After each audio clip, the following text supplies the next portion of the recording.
vamos precalentando, sí, dale porque es la hora. Poné a grabar, Ana, por favor. Ana. Ana. Vamos.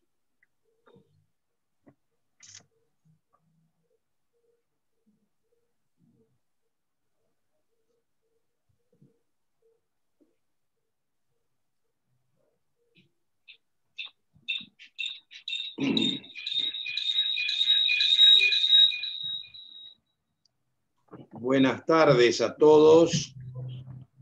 Buenas tardes. Un gusto de verlos nuevamente estos sábados republicanos.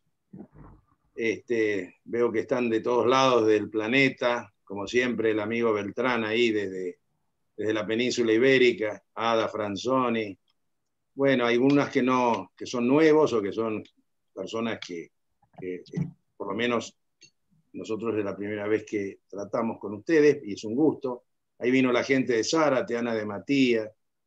¿Qué tal, Ana? Y bueno, acá estamos. Bueno, Martín, ¿estás ahí? Heme aquí.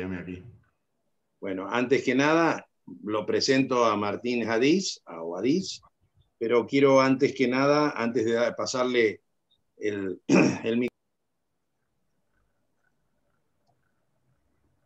Guillermo, se te desactivó el micrófono. Bueno, ahí está. Gracias, Alberto.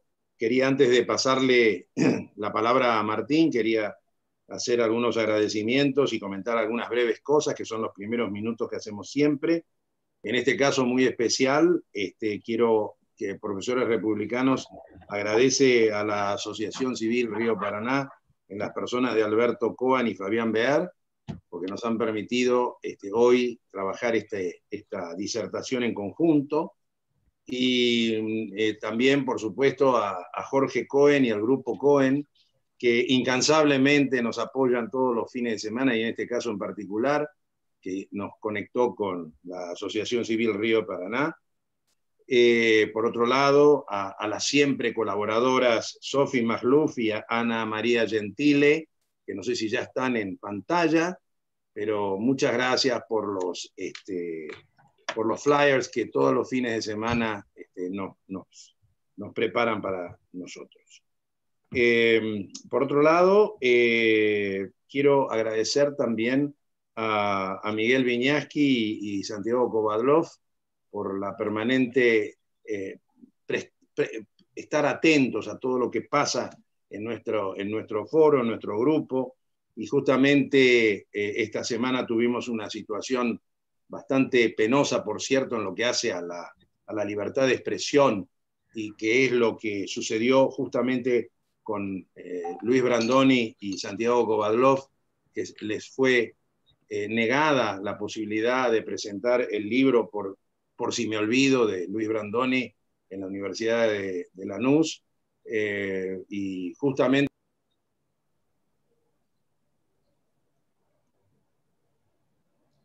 Guillermo, otra vez estás muteado. No sé qué pasa. No sé. Quiero decir que lamentamos mucho que la presentación del libro de Luis Brandoni, por si me olvido, fue negada o prohibida en la Universidad de Lanús, justamente por un amigo de él de hace 50 años, que es Rómulo Berruti, que le negó la posibilidad de presentar el libro ahí. Esto es un acto más del totalitarismo que presentan los lugares en donde se transforman de ser lugares universitarios en unidades básicas. Y esto es lo que la Universidad de Lanús lo es. Y lo digo en mayúscula y asumo lo que digo. Lamentablemente, la Universidad de Lanús olvida que, y Martín Hadiz, que maneja como 40 idiomas, sabe perfectamente que universidad viene de universitas, de la universalidad intelectual, de la formación integral del ser humano, ya sea académica o culturalmente. Entonces una universidad nunca puede ponerse del lado de una idea política.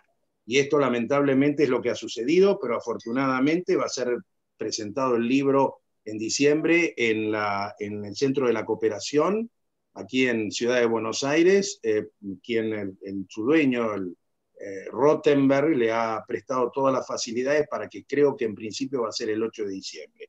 Profesores Republicanos da su solidaridad justamente a Luis Brandoni, se une a Luis Brandoni y a Santiago Baladov en este momento que muestra una vez más nuestro retraso democrático dentro de la República Argentina. Muy bien, esto era lo que hay, y el último tema que les queremos contar es que hola Alicia, que nuestra amparo que fue presentado hace más de 3 semanas para enervar, para neutralizar la restricción de fondos al gobierno de la Ciudad de Buenos Aires, finalmente fue notificado al Estado Nacional, y el miércoles se venció el plazo para que el Estado Nacional contestara, y el jueves, como decimos los abogados, el expediente, acá está uno de los profesores patrocinantes, el profesor Horacio Bermúdez, el jueves el expediente no estaba en letra, quiere decir, esto significa para los abogados que no se podía ver. ¿Y por qué? Porque pareciera que el Estado Nacional ha contestado. El próximo paso sería entonces que la jueza interviniente haga lugar o no, esperemos que haga lugar a la medida precautoria que nosotros hemos pedido, de no interrumpir el suministro de los fondos que le corresponden al gobierno de la Ciudad de Buenos Aires hasta tanto se resuelva eventualmente la cuestión de fondo que se está discutiendo ahí. Esperemos que esto tenga una resolución los próximos días de la semana entrante, aunque hay día del judicial y hay paros y demás. Pero bueno, ahí estamos. Ahora sí, todo para este verdadero erudito, este hombre que yo tuve el placer de conocer hace una semana o 2 a lo sumo, gracias a Jorge Cohen, que es Martín Hadís. Que Martín nos honra estando acá con nosotros, es escritor, investigador, es profesor universitario. Él ha realizado todo tipo de estudios. Yo no voy a decir lo que ha hecho en temas de informática, porque hoy esto no nos toca, pero sí puedo decir que realizó estudios de literatura germánica, medievales, estudios de religión comparada en Harvard University, ha hecho una maestría en antropología cultural.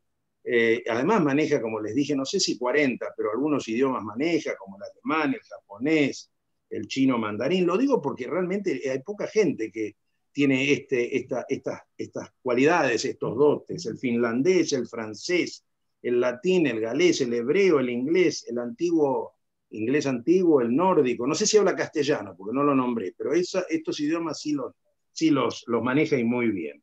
Pero ¿qué es lo que tiene que ver con por qué lo trajimos acá y por qué él ha recopilado el curso de literatura inglesa dictado por Borges en la Universidad de Buenos Aires?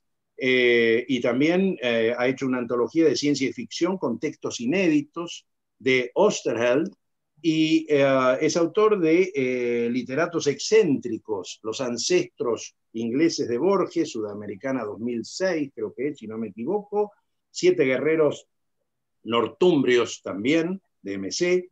Y bueno, hoy tenemos realmente una persona que es un lujo contarla entre nosotros. Editó conferencias de Borges y el tango, por Sudamericana también, y ha escrito, colaborado en algunos diarios, como El País de España, el Buenos Aires Herald en Buenos Aires. Así que Martín, te agradecemos mucho más que estés con nosotros. Y hoy quisimos salir también de hablar de Borges y la literatura. Martín, cuando lo conocí, me dijo, vamos a hablar de lo que Borges pensaría, vamos a salir de la literatura. Vamos a hablar, como dice el título de nuestra reunión de hoy, ¿qué diría Borges de lo que está pasando hoy en la Argentina?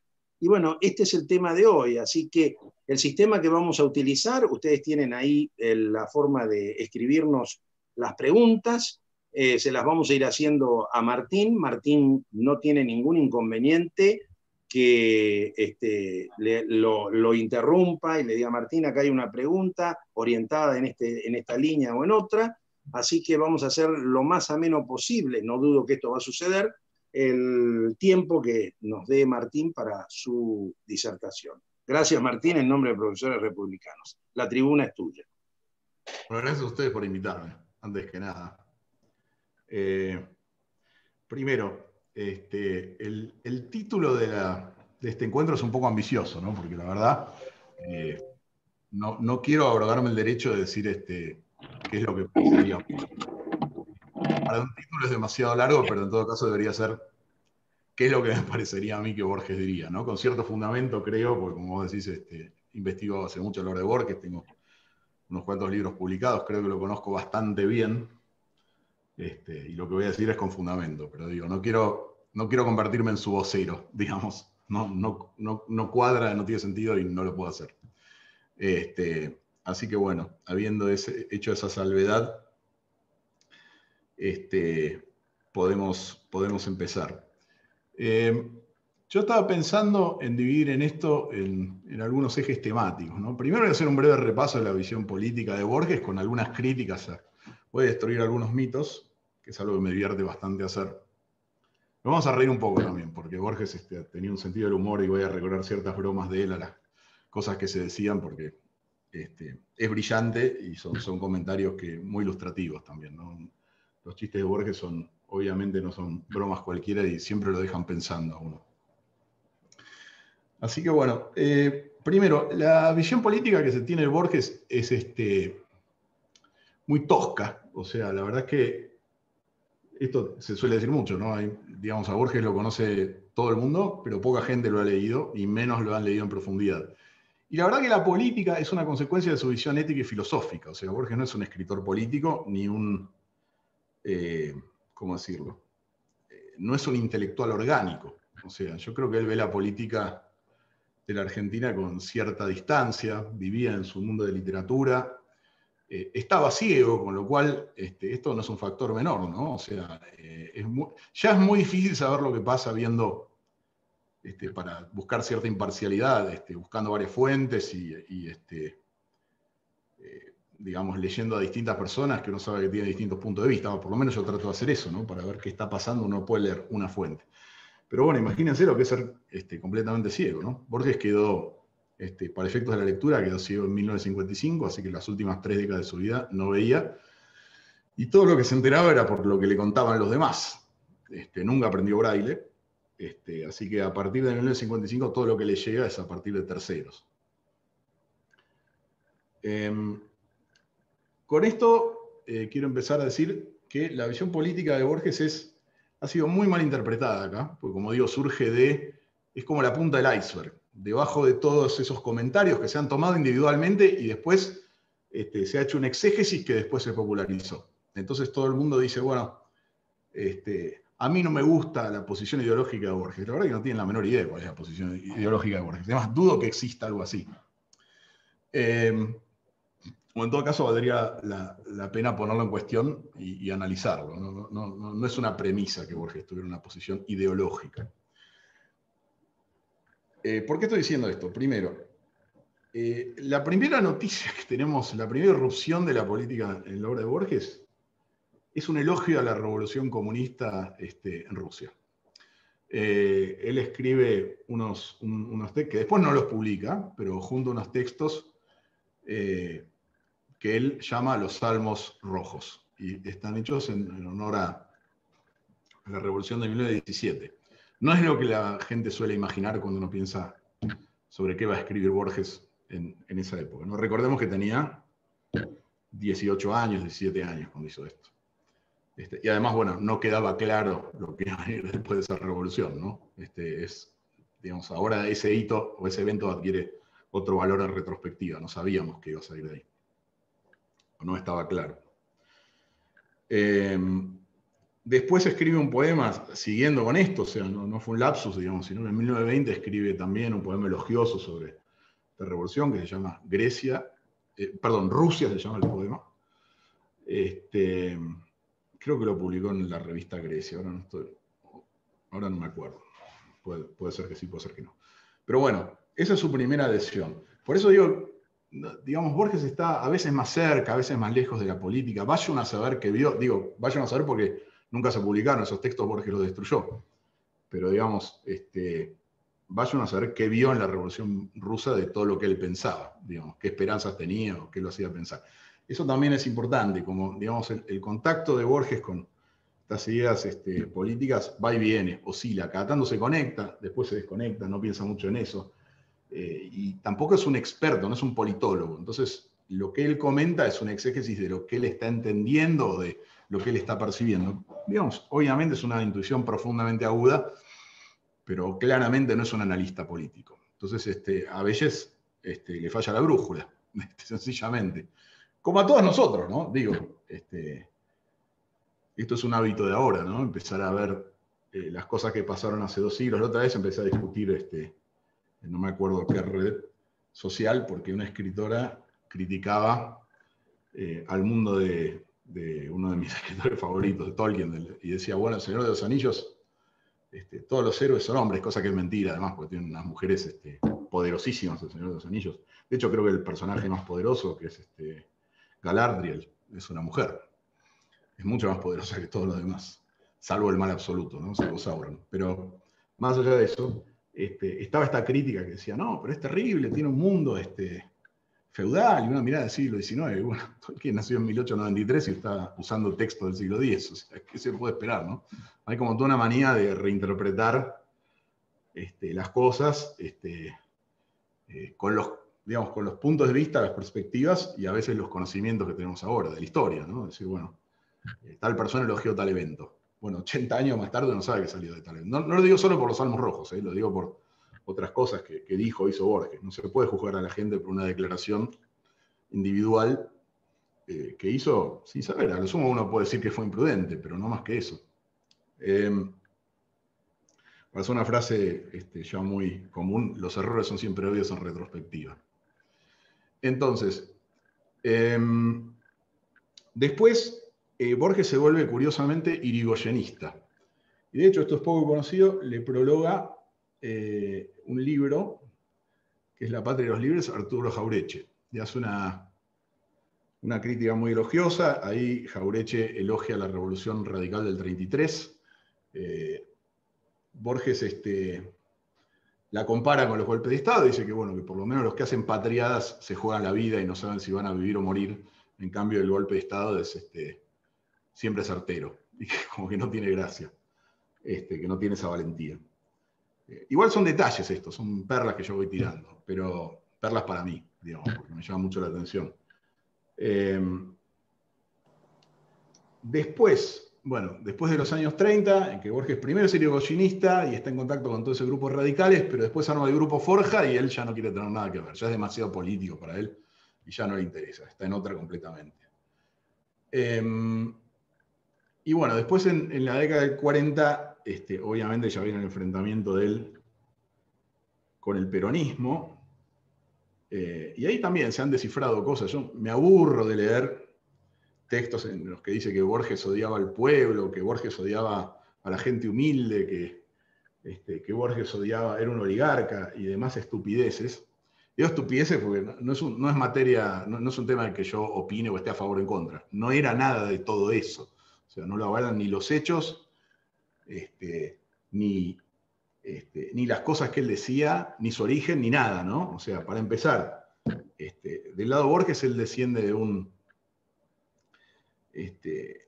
el padre de él nació en Paraná, Entre Ríos, Jorge Guillermo Borges, fue escritor, profesor de psicología en Lenguas Vivas, y el abuelo de Borges, por el lado Borges, era el coronel Francisco Borges Lafinur, que tuvo una carrera militar ejemplar, luchó en la guerra del Paraguay, siempre con actitudes muy heroicas, incluso seguía combatiendo con varios balazos en el cuerpo.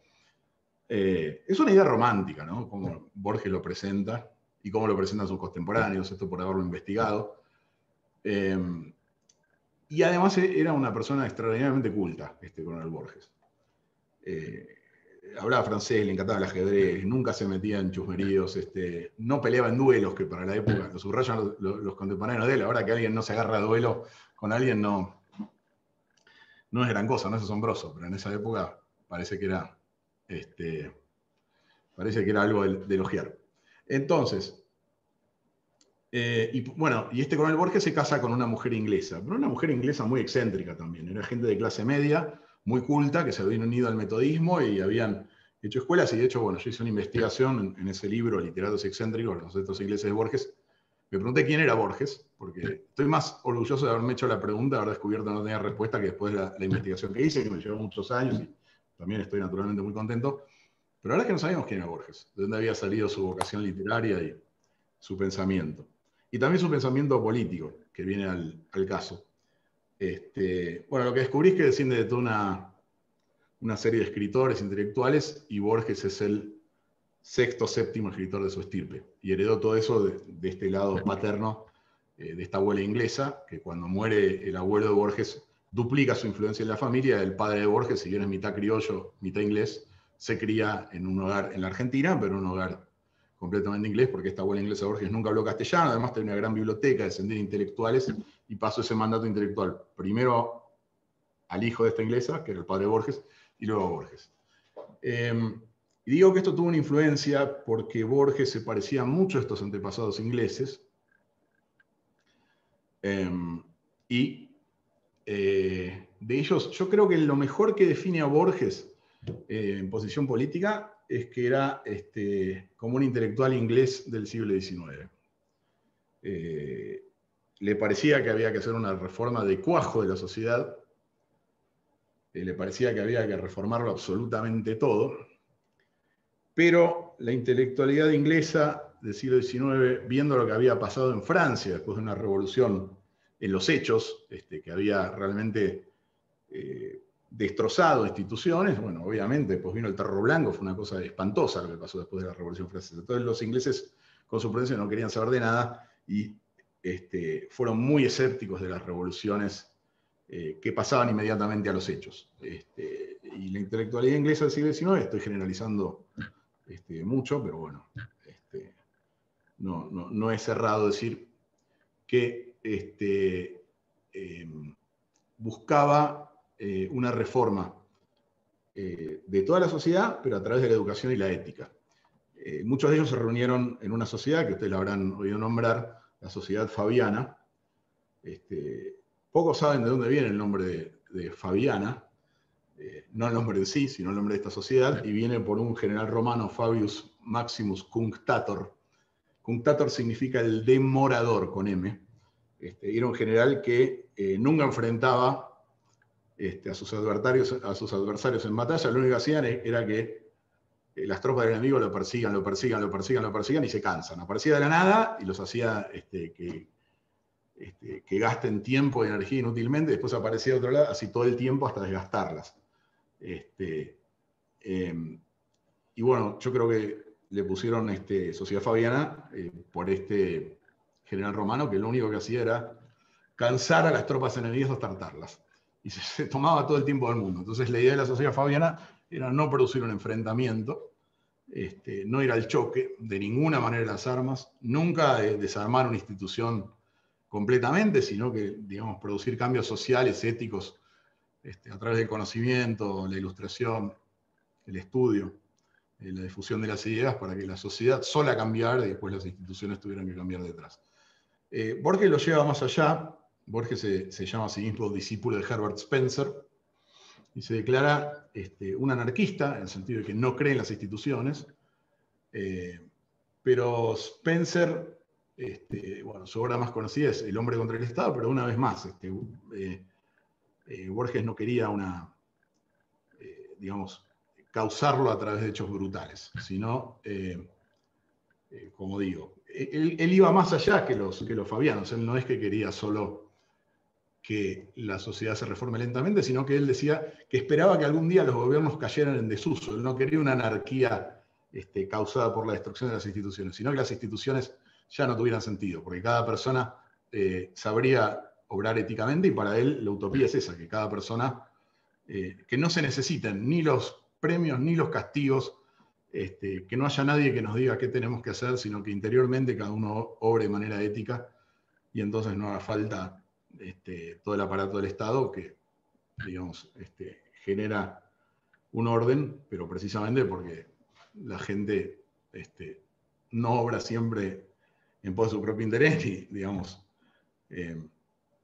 ni en el interés de los otros. Es muy idealista todo esto, lo tengo muy claro, ¿no? Y además estoy simplificando un montón. Pero bueno, vuelvo a la historia argentina.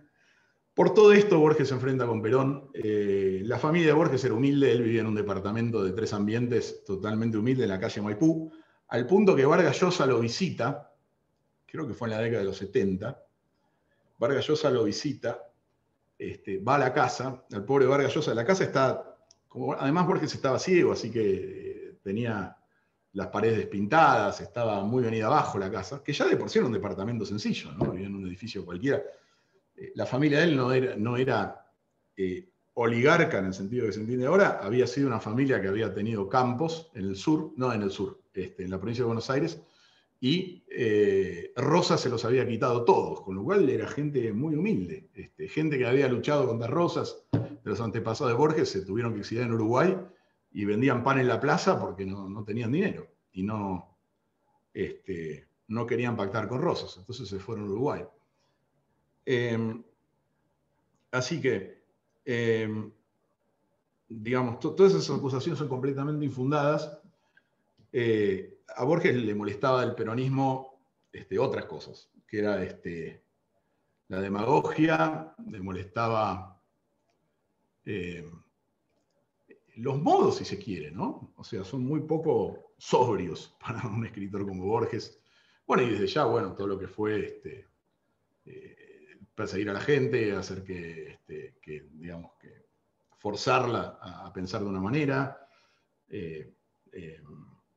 Borges decía que le parecía mal que alguien ganara y alguien perdiera, entonces digamos, toda esa idea de que alguien es el primer trabajador, todo eso le causaba espanto, ¿no? Pero creo, no es por nada de lo que el peronismo dice que Perón detestaba el peronismo. Yo creo que se ha inventado, no digo solo el peronismo, creo que la Argentina ha inventado un personaje Borges político que no tiene absolutamente nada que ver con quien Borges era, un tipo de clase media a la cual él siempre se sintió orgulloso de pertenecer. De hecho, él decía que su nombre viene del mismo origen que burgués, y él le gustaba pertenecer a la clase media, que trabajaba, que inventaba, que creaba.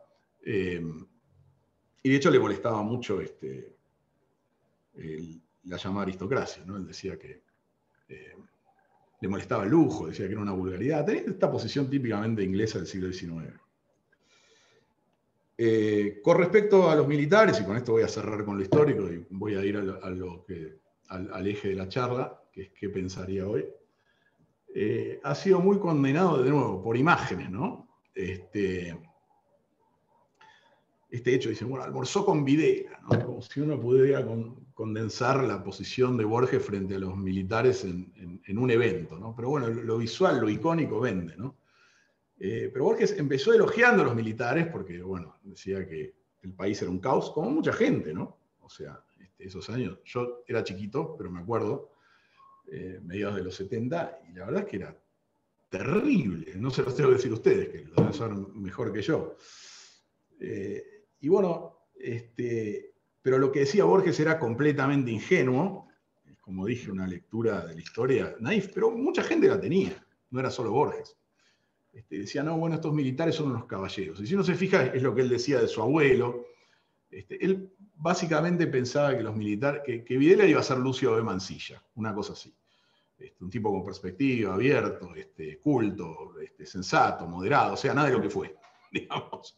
Y cuando Borges se da cuenta, y esta es la parte que no forma parte de esta especie de mito de cómo pensaba Borges, cuando Borges empieza a enterar de lo que están haciendo los militares, que es a fines de los 70 y los tempranos 80, se empieza a dar con todo. O sea, y había que ser valiente. Yo sé que él decía, yo tengo cierta impunidad por ser conocido en el mundo, pero le llegaban amenazas, o sea, había que atreverse a los militares en 1980. Ahora la gente se olvida de lo que era eso. Pero Borges, pero les decía de todo. Además se burlaba, cuando se enteró lo de los desaparecidos se enfureció. Recuerden que muchos no lo sabían, de nuevo. Ahora algunos chicos creen que, no sé, como que salía en los diarios cuánta gente había desaparecido la verdad es que no se entendía bien lo que estaba pasando. Porque se sabía a nivel individual, esto lo puedo decir yo por familiares míos que se terminaron exiliando, ¿no? Pero digo, no era un fenómeno que estuviera clarísimo desde el primer día. Cuando Borges empieza a enterar de esto, se enfurece con los militares. Firma una proclama con las Madres de Plaza de Mayo exigiendo que se identifique y que se explique dónde está cada uno de los desaparecidos. Después asiste a un juicio de las juntas, queda espantado y horrorizado. Y bueno, y les empieza a decir toda clase de bromas. En un momento dice, los militares son todos unos cobardes. Dice, nunca ha habido silbar una bala, son militares de escritorio que torturan, desaparecen gente, pero no saben combatir. Fíjense además ahí es cuando hace la diferenciación. Dice, estos tipos no son como mi abuelo. Estos tipos no murieron en combate, no siguieron peleando con balas adentro. Estos tipos matan gente indefensa. Y eso, ahí se le rompió la imagen del militar heroico, y fue implacable, implacable. Como les digo, esto fue después de 1982, creo. O no sé, no me acuerdo. Pero en un momento dice que los militares argentinos no vieron silbar una bala, que eran una manga de cobardes. Entonces le escribe, creo que un coronel, le manda una carta a un diario diciendo, no, yo sí, porque fui, no sé, estuve con los cascos blancos y en el extranjero participé en combate y no sé qué. Entonces Borges dice, me retracto, manda una carta también, dice, me retracto, tal persona me ha dicho que ha visto silbar una bala, así que no es verdad que todos los militares argentinos no han visto silbar una bala. Hay un militar argentino que una vez vio silbar una bala. Y así, o sea, le preguntan, ¿y usted qué opina de los militares? Y dice, ¿qué voy a opinar de una gente que terroríficamente se autodenomina las Fuerzas Armadas? Dice, ¿qué quiere que le diga? Bueno, así los denunció durante la guerra de Malvinas, ya ahí, eso fue el acabose, digamos, cuando encima se peleaban con Inglaterra, una guerra que no tenía el menor sentido.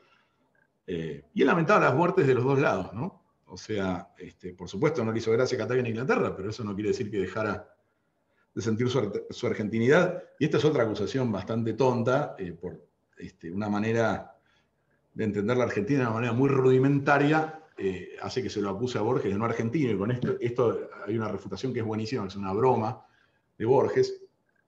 Borges tiene su lado inglés, si se quiere, con su ordenamiento mental, su formación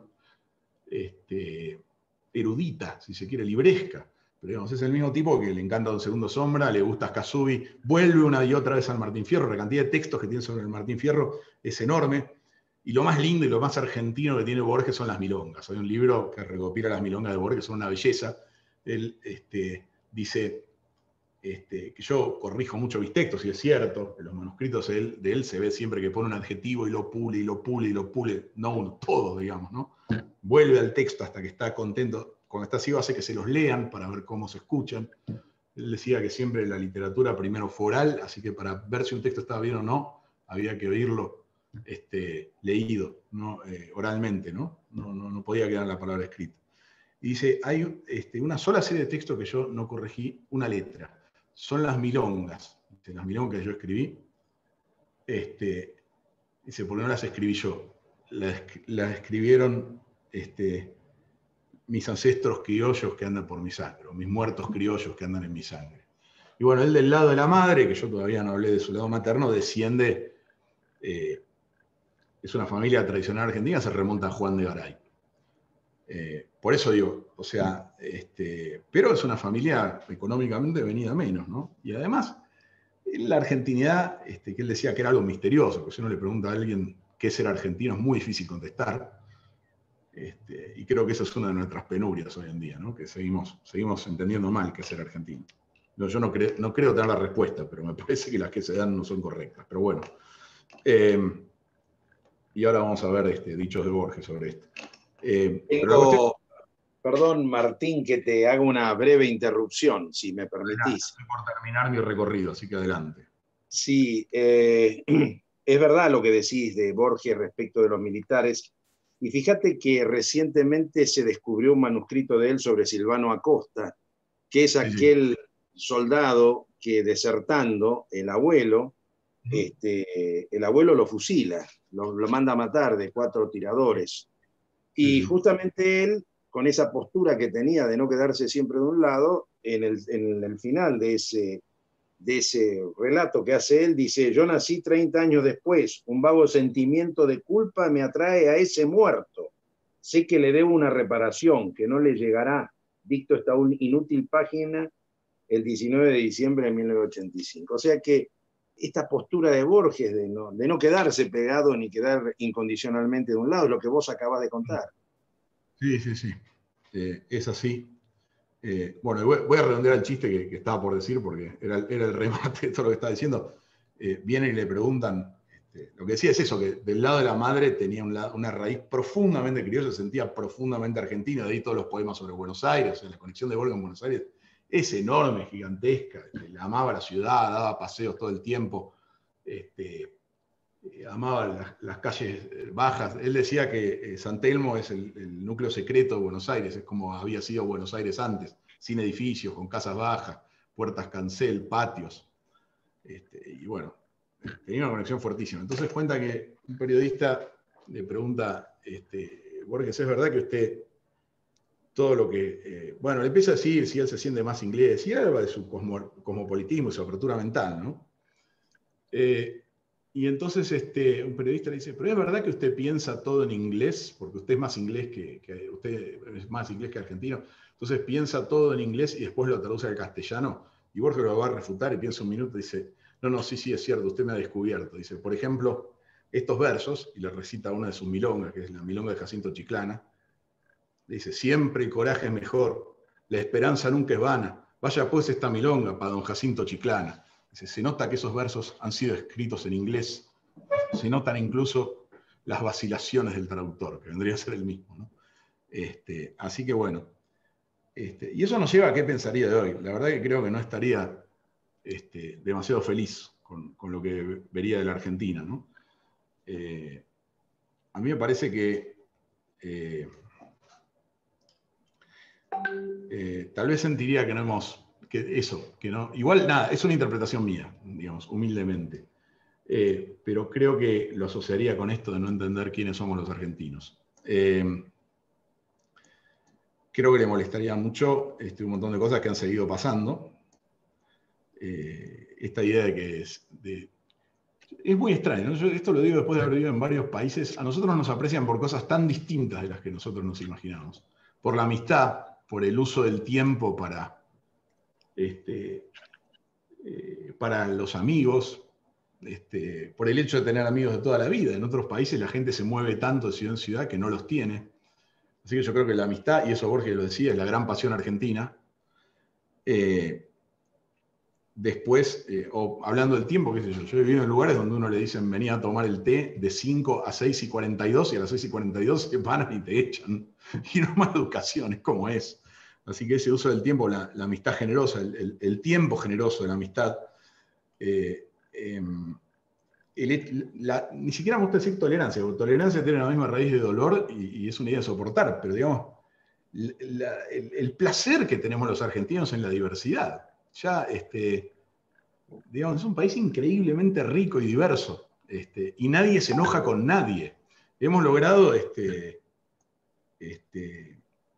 si se quiere, licuar todo eso. No licuarla, porque es como si no estuvieran, pero digamos, la diferencia como algo por lo que pelearse. Eso lo sacamos directamente. Nadie se va a enojar con alguien por ser galés, vasco, chino, japonés, judío, alemán, no sé, finlandés, lo que sea.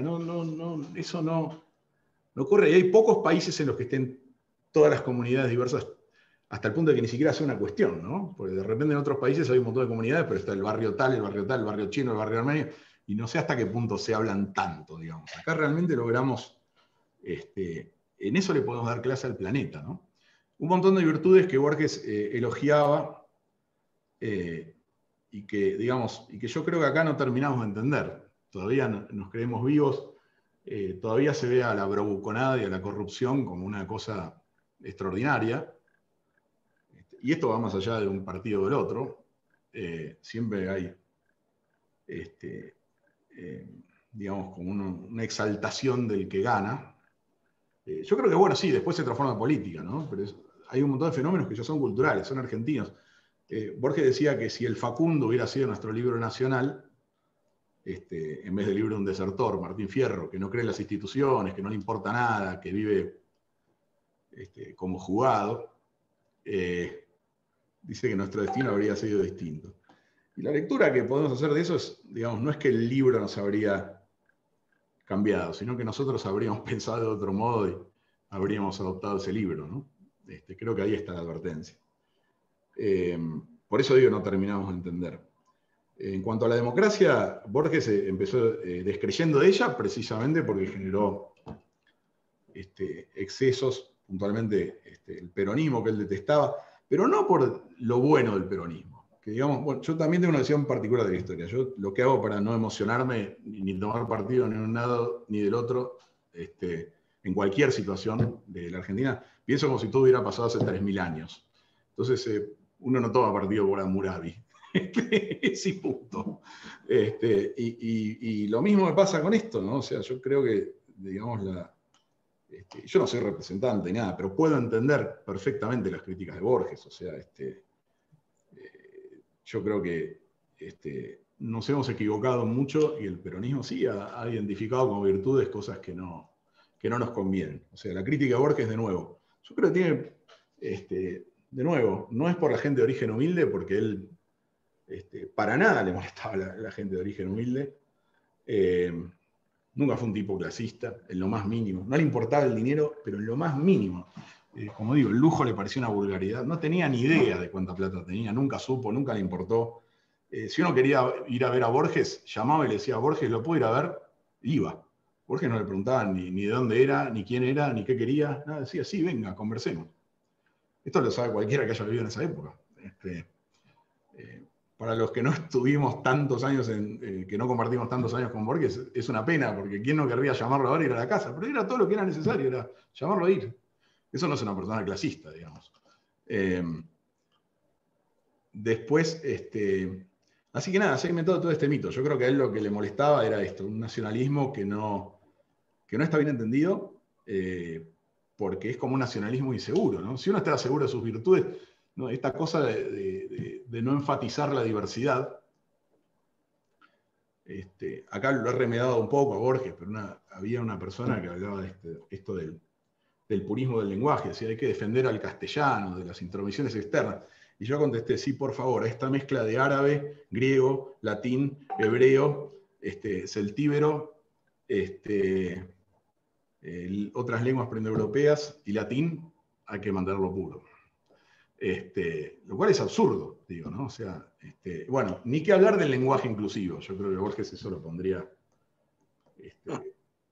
lo sacaría de casillas, como digo, como le molestó también a la Real Academia Española, ¿no? O sea, la verdad que creo que eso le molestaría muchísimo porque es afectar las reglas del castellano por motivos que la verdad que no tienen nada que ver. Además, el otro día leí un informe y parece que solo el 8% de la gente lo usa.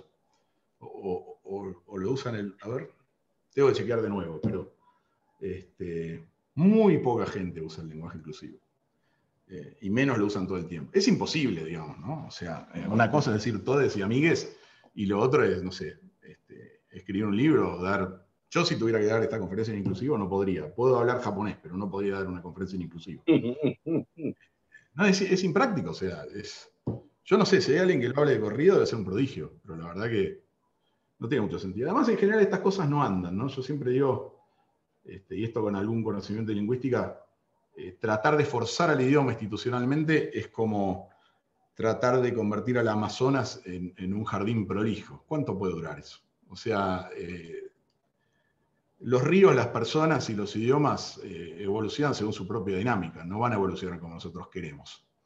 Uno no puede hacer que un río o una persona se conviertan en lo que uno quiere. No es que no evolucionen, por supuesto que evolucionan, según su dinámica. A veces esa dinámica es no cambiar, a veces es cambiar mucho, pero digamos, no, son cosas que no evolucionan según el deseo de alguien. El lenguaje es un sistema demasiado complejo y además interdependiente. O sea, pero esto lo digo como lingüista, ¿no? Es como, estás proclama de decir, bueno, vamos a hacer esto, y lo van a seguir los que adhieran a lo que eso intenta representar. Pero digamos, de hecho, esto es interesante, los bordes lingüísticos, que muchos creían que obedecían a obstáculos geográficos, como, bueno, se habla tal idioma hasta que está este río, hasta acá se habla holandés y pasó de ahí se habla alemán.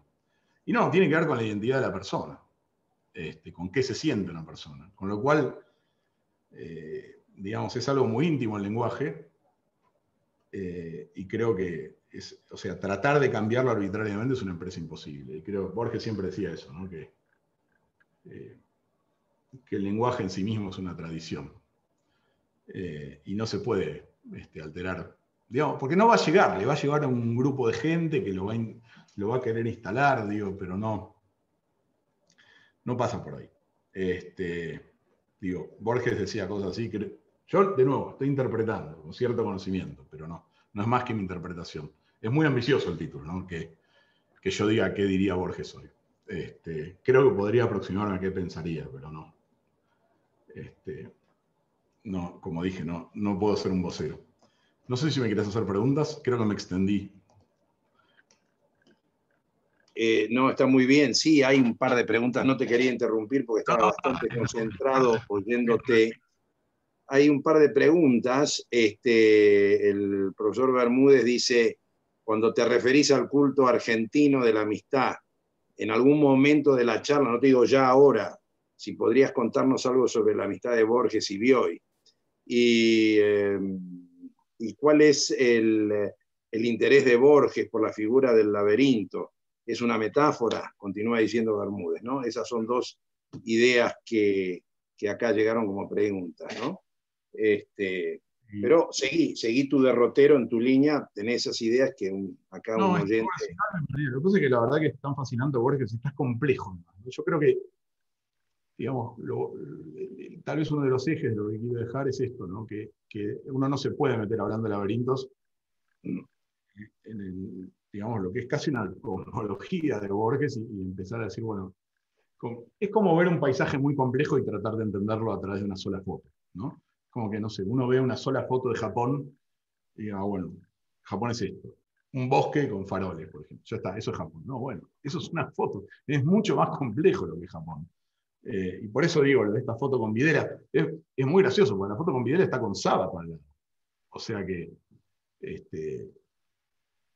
es una locura realmente lo que se inventó de un Borges facho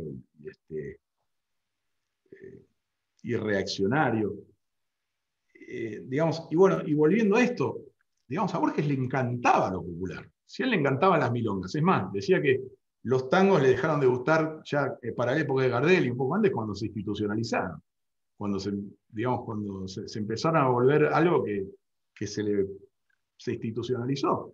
Digamos, cuando llegó a las élites. A él le gustaba, como dice en un poema, esos tangos de Arriola y del Greco que yo he visto bailar en la vereda. Es totalmente popular. Lo que él habla del Buenos Aires es un Buenos Aires, le importa un comino. Es más, digamos, lo que era la oligarquía y todo eso, no le prestaba la menor atención. O sea, era en cierta manera el ámbito que se movía, pero digamos, tuvo amigos por todos lados y el de la madre era más bien el ámbito de la madre, diría yo. Pero el padre para nada. Si era amigo de Evaristo Carriego, como era vecino del barrio, el padre, ¿no? Era amigo de Evaristo Carriego. Y a Borges eso, le encantaba lo popular de Buenos Aires. Decir que es un escritor de élite es no entender absolutamente nada. Digo, con respecto a esta dicotomía, ¿no? Nada, es extrañísimo. Lo que pasa es que es cosmopolita. Entonces yo no sé por qué lo cosmopolita acá hace...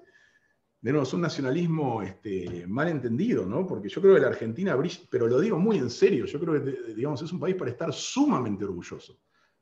Sumamente orgulloso por la diversidad, por la apertura mental.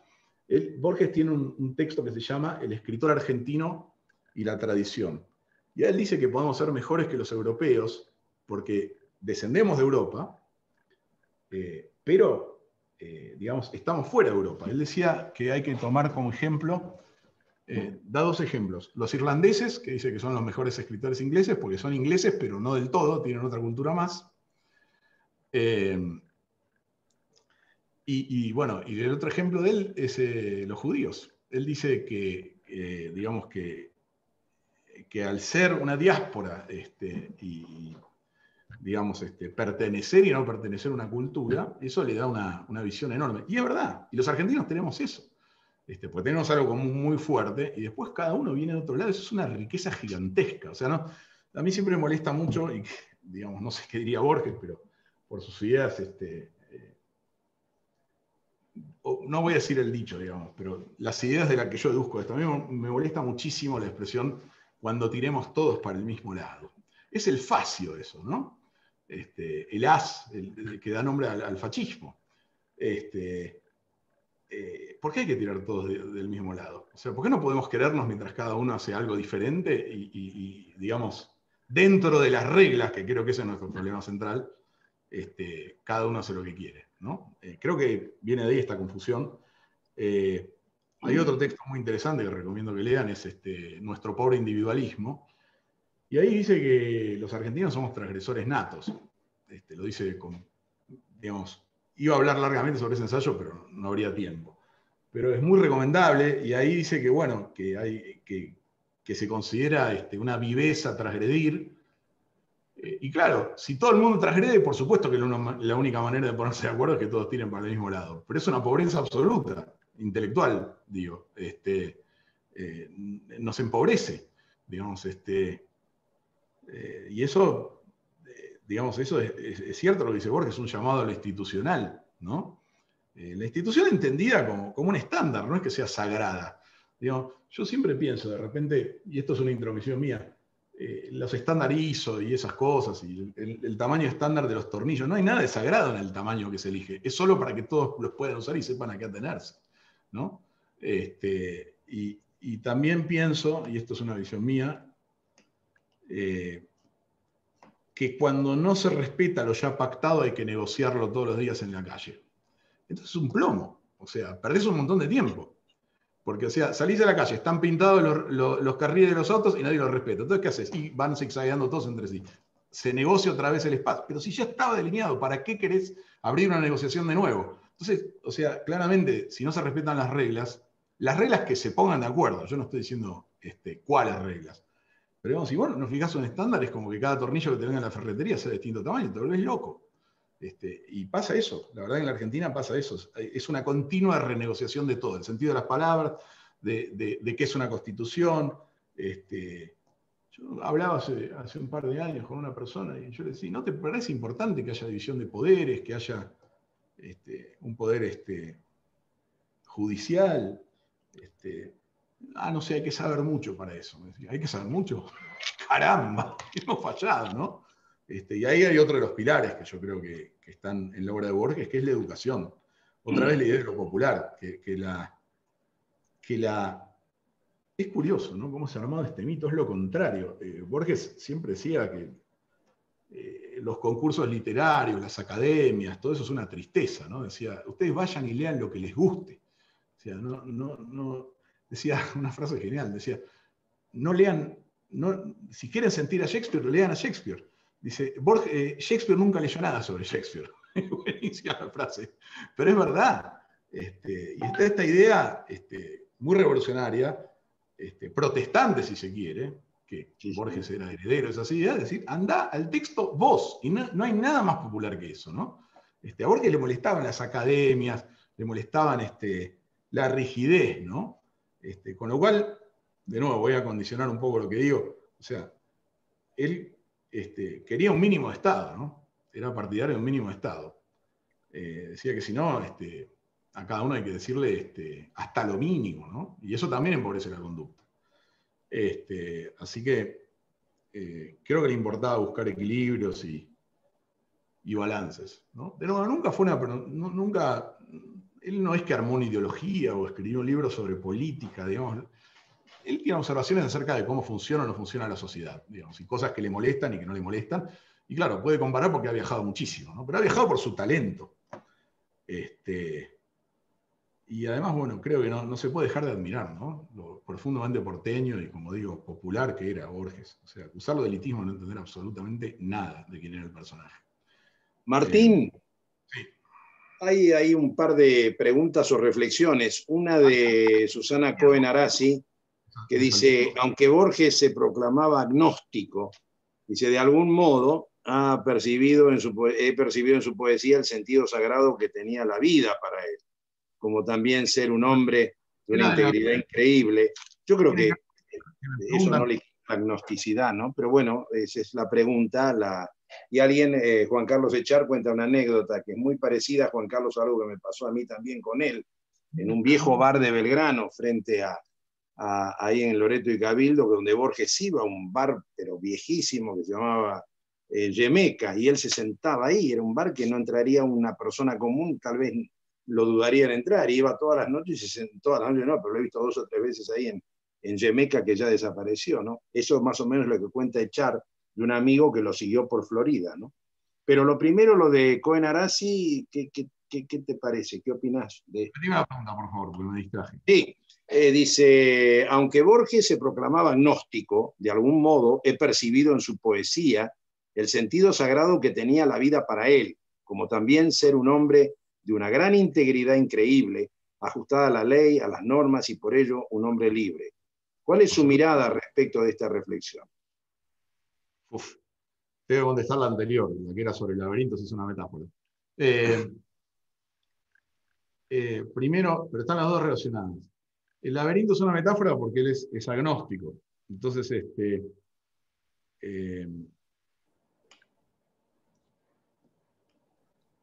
o sea, si fuera ateo, digamos, como lo puede ser, digamos, como se puede ver del lado del materialismo, decir, bueno,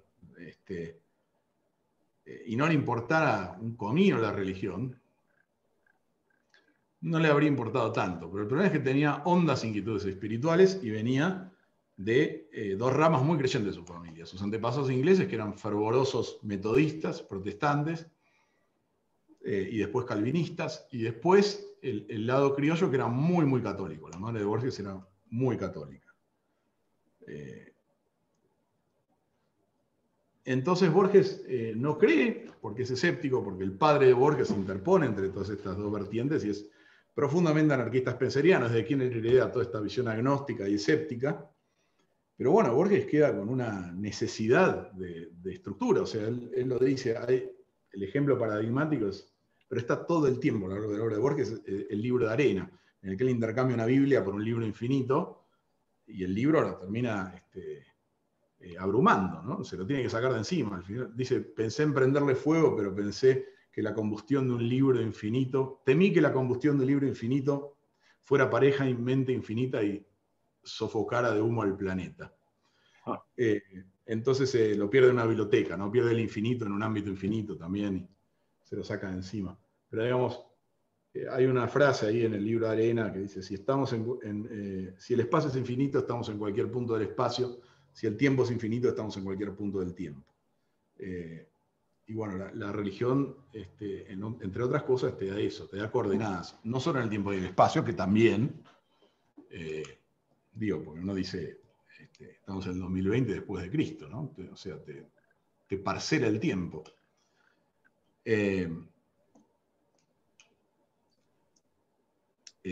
Perdón, tengo que pensar demasiado. Pero al mismo tiempo, bueno, el hinduismo tiene sus ciclos temporales, el judaísmo tiene otro calendario y claramente otro conteo de años y los chinos también, así que claramente cada cosmovisión, no solo religión, te da un marco cronológico y también moral y también mitológico, si quieres, una manera de orientarse.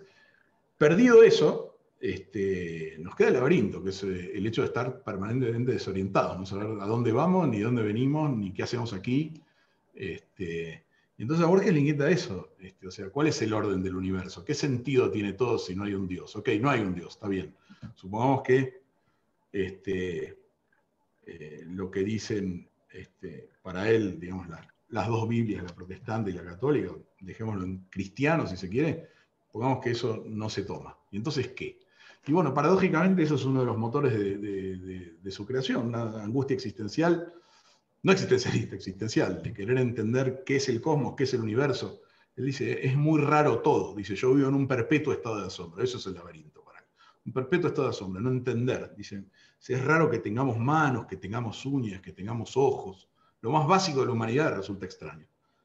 Por eso es tan rica su literatura, ¿no? La otra cosa que quería decir, hablando de un Borges profundamente democrático, respetuoso de la diferencia y del otro, es que él nunca reprobó a un solo alumno. En los exámenes les decían, bueno, vengan Y yo quiero ver qué les gustó y qué entendieron ustedes y de qué quieren hablar, qué es lo que más les fascinó durante el semestre o el cuatrimestre. Y jamás reprobó a nadie, decía, excepto una alumna que exigió ser reprobada. Pero si no, no, porque a él no le gustaba ser autoritario, quería ver qué había visto cada persona en eso distinto, se deleitaba en eso. Y jamás reprobó a nadie. O sea, obviamente le gustaba, después hay otra anécdota más, que por ahí sirve de balance a esto, pero le molestaba que le interrumpan la clase. Para él, estaba hablando él, digamos, hablaba de tal hora a tal hora y se dictaban tantos temas. Es famosa esta anécdota, la voy a contar. Borges estaba dando clase cuando mataron al Che Guevara. Entonces, no sé si el centro de estudiantes o alguna agrupación estudiantil dijo, bueno, vamos a declararnos en no sé, estado de alerta, movilización, no me acuerdo. Entonces entran al aula, donde está Borges enseñando, y le dicen que a partir de ese momento se terminó la clase y tienen que salir. Y Borges dice, no, mire, se termina la clase y se van todos, pero la clase va a durar hasta su final, y después cada uno dispone, por supuesto. Entonces le empiezan a insultar, lo denigran a él, le dicen que es un viejo cretino. Creo que insultan a la madre de él, con un insulto que no voy a repetir. Borges se enoja, golpea la mesa, y el otro duplica la apuesta, le dice, ¿sabe qué? Le vamos a cortar la luz para que no pueda seguir dando clase. Y ahí Borges sonríe como un león y se vea joven, anticipando este momento. He tomado la precaución de quedarme ciego hace 15 años. Dice, así que usted corte la luz que yo le prometo que no me voy a dar cuenta. Así que le cortan la luz. Borges obviamente ni se inmuta, sigue dando clase hasta que todos se van. Pero quiero decir, o sea, era profundamente respetuoso del otro, de la libertad del otro, de la elección del otro, no tenía ganas de someter a nadie, quería que la literatura que le enseñaba fuera un placer individual y compartido, pero con reglas claras. No quería que le corten la clase, no quería que le digan cuando se fuera, no quería que entre un alumno y lo respete a él como profesor. Así que creo que esos dos polos son reveladores. Con respecto al agnosticismo, yo creo que ya lo respondí, era profundamente espiritual. Al no tener una certeza, al haber soltado amarras con las dos tradiciones, o únicas, si lo quiere ver uno como cristianismo, de la abuela inglesa y del lado católico de la madre, queda muy desamparado. Entonces busca y busca y busca, y por supuesto lo sagrado está por todos lados. Y hay otra cosa, y quizá tiene que ver con esto de cómo nos vemos los argentinos y de qué somos. Él dice, bueno, yo no creo en las ceremonias, no creo en la jerarquía, no creo en la pompa y todo eso. Dice, quizás es lo que más me molesta de la Iglesia Católica, pero me crié en un ambiente bíblico. O sea, la abuela inglesa le leía, se sabía la Biblia de memoria y lo sentaba en su regazo y le comentaba la Biblia. O sea, que Borges estaba empapado de la Biblia. Y creo que eso también tiene que ver con qué somos los argentinos, una feliz mezcla, ¿no? Es muy extraño cuando la gente... Yo me acuerdo una vez entré a una librería a ver a una chica que estudia musicología. Y le dije, ¿qué te especializás? Me pareció fascinante el estudio. Y aparte yo no sé nada de eso, así que me da más curiosidad todavía. Y dice, no, estoy estudiando cómo los europeos vinieron y nos sacaron lo nuestro. Yo la miraba. ¿Nuestro qué? Nuestra cultura. Le digo, perdóname. Porque yo, para saber, nada más. Le digo, porque además, no sé, no le veía aspecto de originaria, digamos. O sea, está bien, no se puede deducir, qué sé yo, cada uno tiene sus felices mezclas de distintas cosas y además no hay una manera por la cual uno se tenga que ver de un modo o del otro, pero le digo, vos parecés italiano, ahora sí, me dice, no me acuerdo el apellido, Fencini o algo así. Le digo, pero vos tenés una conexión, digo, por ahí tenés una abuela originaria o algo así. Que yo debo decir, amo el idioma mapuche, es una belleza el idioma mapuche. O sea, la cultura mapuche es una cosa bellísima. Y el idioma es a mí me encantó estudiar mapuche y lo sigo estudiando cada vez que puedo y lo recomiendo profusamente. Además es hermoso ver cómo se iluminan todos los lugares del sur, uno empieza a entender el mapa.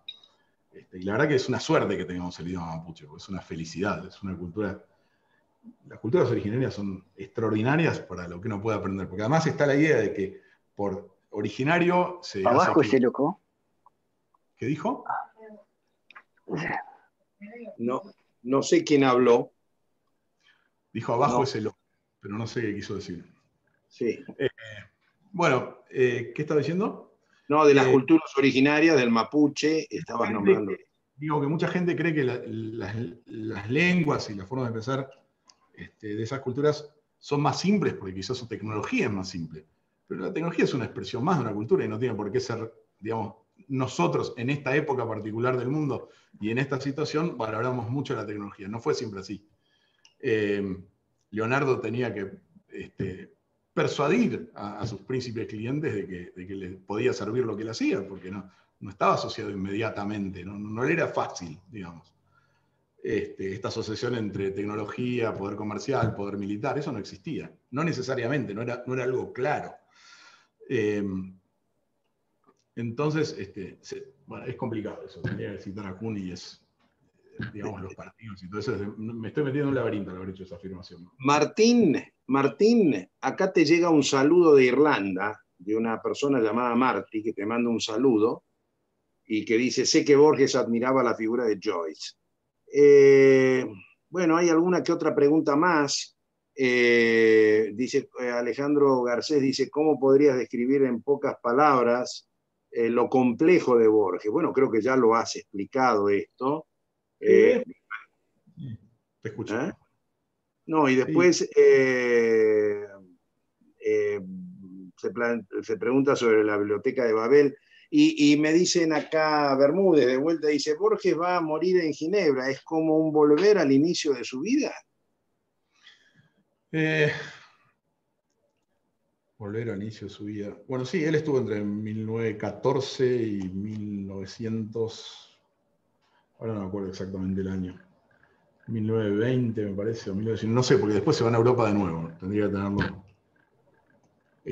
delante para acordarme exactamente la fecha, pero bueno, él pasó su adolescencia en Ginebra y yo no sé si fue, la verdad que no lo vamos a saber, y la verdad, voy a decir, y voy a romper otro mito que me tiene bastante harto, dice, no, ¿cómo se fue a morir a Ginebra? La gente se enojaba, ahora está ahí. Digo, no se preocupe, no nos va a recibir para tomar el té, ¿eh? Da lo mismo donde esté. O sea, ¿qué tanto lío por donde se muere alguien, no? O sea, digo, además ofenderse por eso es casi gracioso.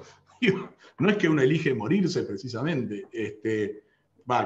La mayoría de la gente creo que preferíamos seguir, ¿no? Como dice Woody Allen, Woody Allen decía, no es que yo tenga miedo a la muerte, es que no quiero estar ahí cuando suceda. Y después agrega, dice, yo no quiero vivir en la eterna memoria de mis lectores, quiero seguir viviendo en mi departamento. Y después hay otra cita que es apócrifa, pero decían que en la tumba de Groucho Marx, Groucho había escrito, discúlpeme que no pueda levantar a saludarlos. Buenísimo. Pero digo, con Borges también, tanto lío por dónde se muere él. No, porque debería estar acá, lo tendríamos acá. ¿Qué, lo vas a ir a visitar? ¿Vas a charlar con él? Ya está. O sea, ¿qué importa dónde está alguien 20 centímetros o 2 metros bajo tierra? ¿Cuál es el problema? Hay gente que se ofendió por eso. La verdad, si alguien se ofende por donde yo me muero, ¿qué querés que te diga? O sea, nada, es como digo, preferiría seguir viviendo en mi departamento. Creo que Borges, porque acá lo preguntan también, lo que diría por lo que se ve hoy en la Argentina, estaría muy, muy triste, ¿no? Me parece, estoy sacando yo una opinión mía. Sí, por supuesto, es que es triste. O sea, la verdad que, digamos, que aumente la pobreza, que digamos, que se haga un festival de la bravuconada, que se confundan los sentidos, que ya, digamos, se fomente la anomia, que las palabras no valgan o que cada uno diga cualquier cosa. Sí, yo creo que estaría muy triste, diría eso. Y bueno, hay una entrevista que le hacen en Estados Unidos que es muy interesante porque ahí, no es una entrevista, es interesante, es un libro que yo traduje y que bueno, espero que alguna vez salga. No voy a entrar en detalles porque eso es una tristeza también, pero bueno. Y ahí le preguntan a Argentina y dice yo, la verdad que la Argentina es más misteriosa que el universo, es incomprensible, ¿no? Y la verdad que el daño que nos hemos hecho, ¿no? Es terrible. Yo lo pienso muchas veces, y perdón que dé mis opiniones, ¿no? Porque esto es acerca de Borges, no de mí. Pero sí, yo creo que es increíble el daño que le hemos hecho a la Argentina. O sea, muchas veces digo, cuando de repente hablan mal de tal otro, qué sé yo, se pueden hablar de Malvinas y no, lo mal que nos hizo Inglaterra y qué sé yo, pero la verdad que el país que más daño le echa a la Argentina es la Argentina. Sí, sí. Es tristísimo, ¿no? Es como un ataque autoinmune. Incluso explícitamente, yo no me acuerdo ni por qué fue la pelea hace unos años, que digamos, se enojó el gobierno en Córdoba y decían, no visite Córdoba, por Dios, somos todos argentinos. O sea, digo, una cosa es que lo dé un gobierno extranjero, pero nosotros, es muy extraño. Lo que pasa acá es realmente único en el mundo, ¿no? Y sí, creo que a Borges le resultaría, además de triste, incomprensible, ¿no? Y creo que tiene mucho de incomprensible. Bien. Sí. Ahí te llegan muchas felicitaciones de todo lo que te están oyendo, de Grace Rovere, de Susana Cohen Arasi, de Juan Carlos Echart. En fin, está lleno de felicitaciones y de Podría seguir varias horas hablando de Borges, pero la verdad que hemos rozado la superficie nada más, pero espero que haya servido. Esta es mía, esta pregunta, Martín. Todas las que Borges también, esta es mía, esta la pensé yo, no, las otras. No, digo, por mí yo estoy abierto, yo no quiero tomar el tiempo de los otros. Yo soy muy respetuoso del tiempo, digamos, podemos hacer que seguimos, que sea opcional, digamos. Podemos darle un cierre y después que siga que quiera. Me molesta muchísimo cuando alguien dice que va a hablar 20 minutos y habla 2 horas y media. No quiero caer en eso.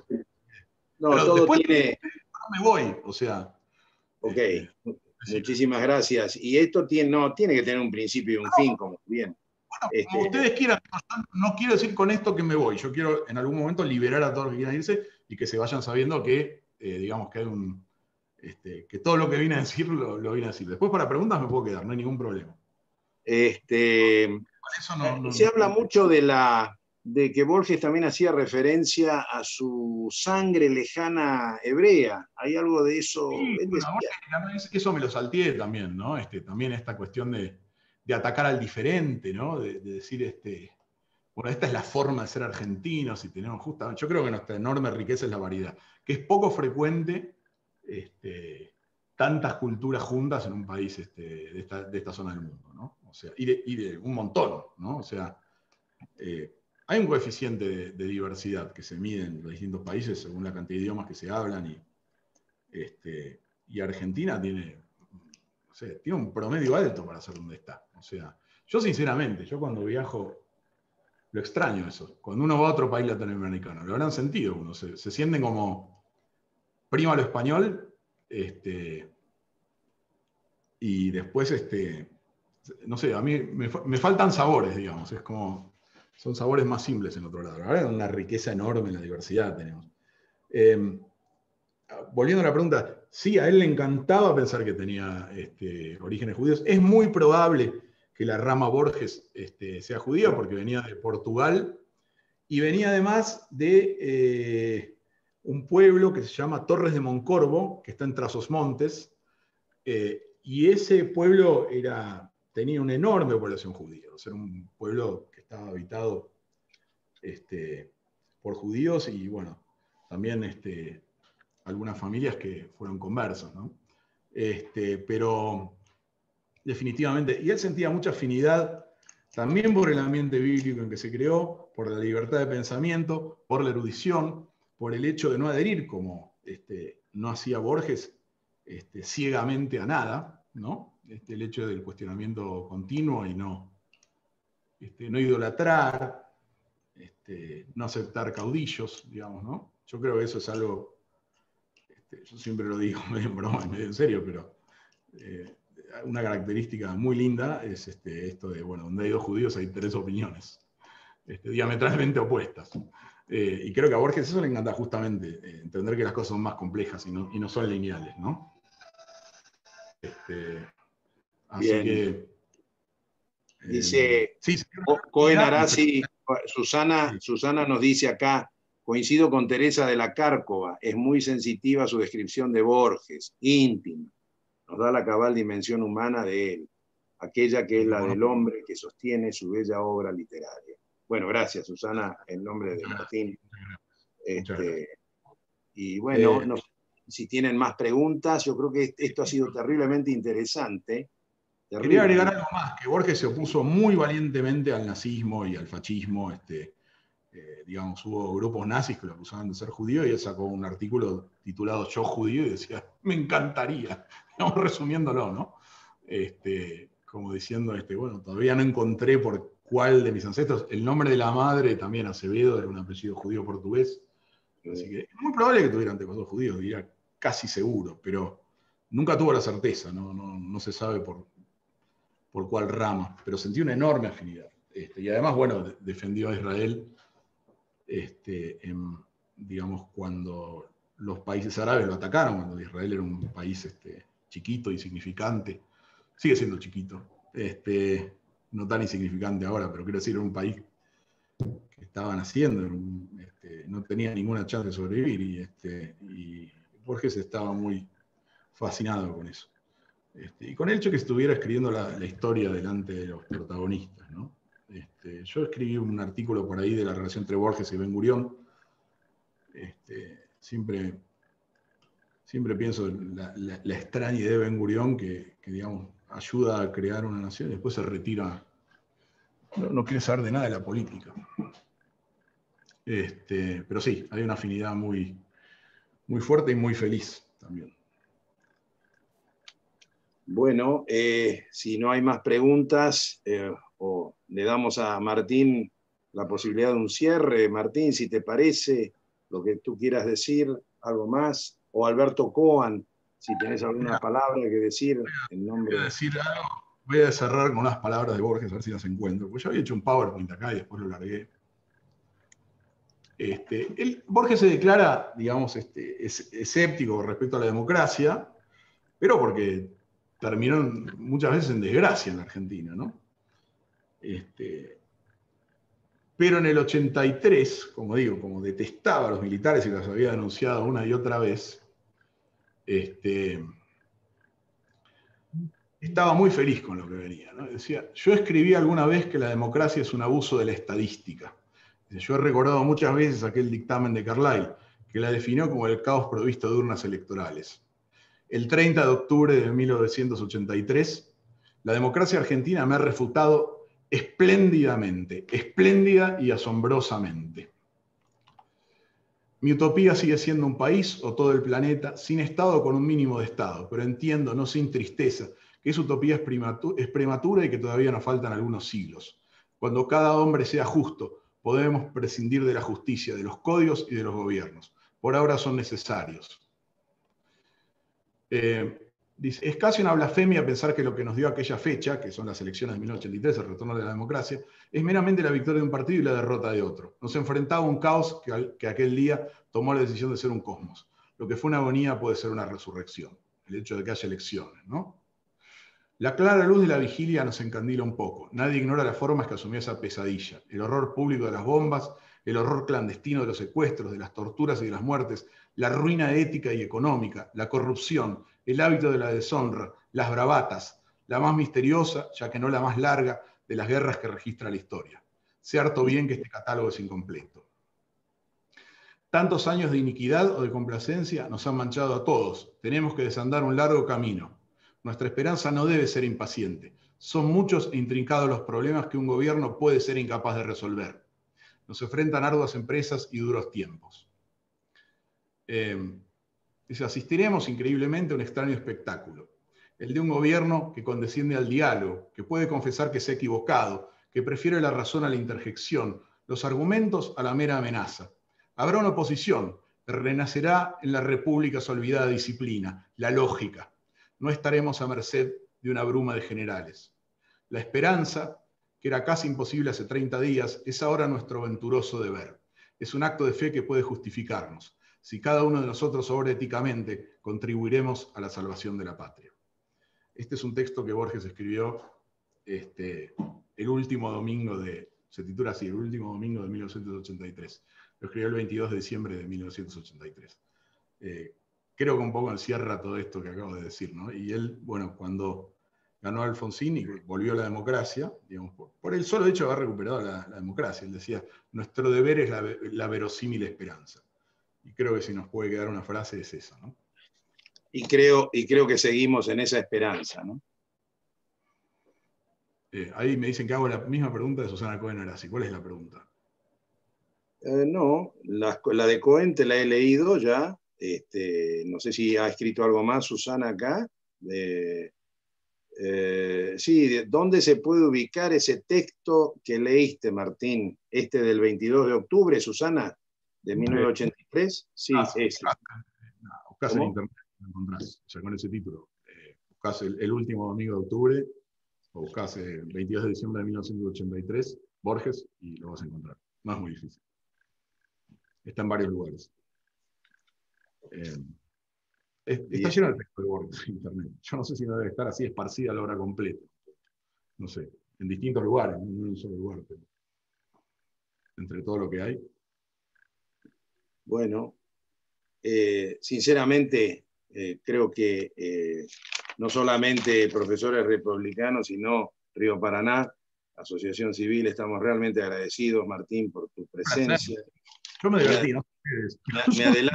Me adelanto en decirte que si Jorge Cohen nos permite, te vamos a invitar a integrarte como profesor republicano a nuestro grupo.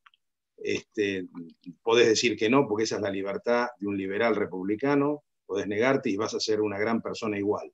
De manera que ya te vamos a invitar para que sigas al lado nuestro. Pondré en duda las dos afirmaciones. ¿Eh?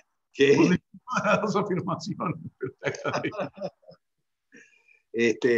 Lo que les quiero comentar antes de cerrar es que el día 21 a todos, porque hay hoy una buena tribuna, lo tenemos a Lori Sanata, que hoy ha hablado a Roma a la mañana y me ha confirmado con gran entusiasmo, me dijo, por supuesto que estoy el sábado que viene, así que están todos invitados y por supuesto Río Paraná va a estar al lado nuestro en esa oportunidad y vamos a seguir trabajando para poder cambiar ideas con Loris esta vez, que va a hablar de la corrupción política y la corrupción religiosa. Qué tema, ¿no? El populismo y la corrupción, política y religiosa. Qué temazo, ¿no? En fin, de esto va a hablar Loris, así que eso es lo que pidió. Y bueno, nosotros lo aceptamos. Martín, gracias a todos los que están hoy presentes, muchísimas gracias. Guillermo. Sí, ¿qué pasa? Perdón. Te acopla el micrófono, Jorge. Tenés que apagar el celular. Sí, lo estoy apagando.